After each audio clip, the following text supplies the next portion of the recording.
In the heart of a small village nested in the southern part of Nigeria, there lived a bright-eyed 10-year-old girl named Ifeoma.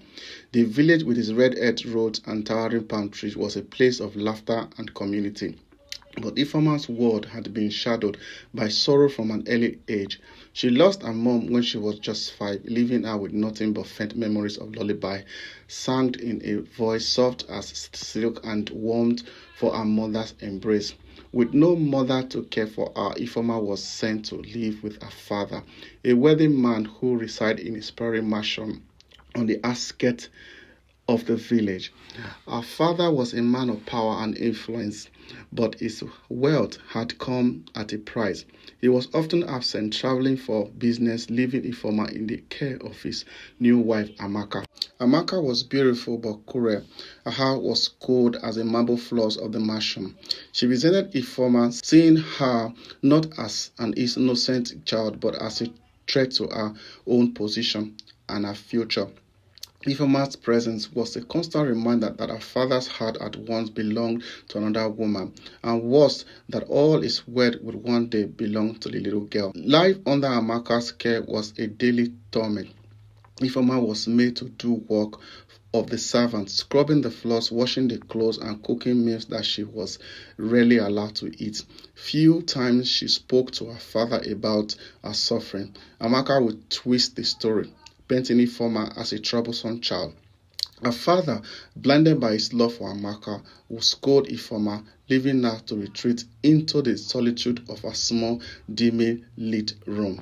Despite the harshness of her life, Ifeoma remained hopeful. She was a bright girl, clever beyond her years, and she knew that one day her circumstances would change. What kept her spirit alive were the moments she spent with her father when Amaka was not around. In those rare times, she would tell a story of her mother, and Ifeoma could see that her father loved her, even if he was too weak to stand up to Amaka. Years passed, and Ifeoma's father grew ill.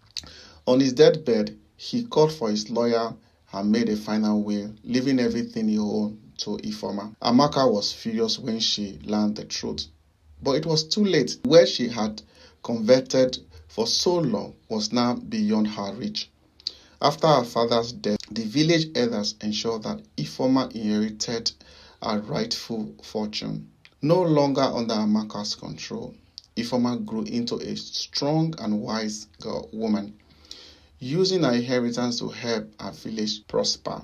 She never forgot the struggles of her childhood, but instead of letting them embitter her, she became the fire that fueled her desire to bring kindness and justice to her community.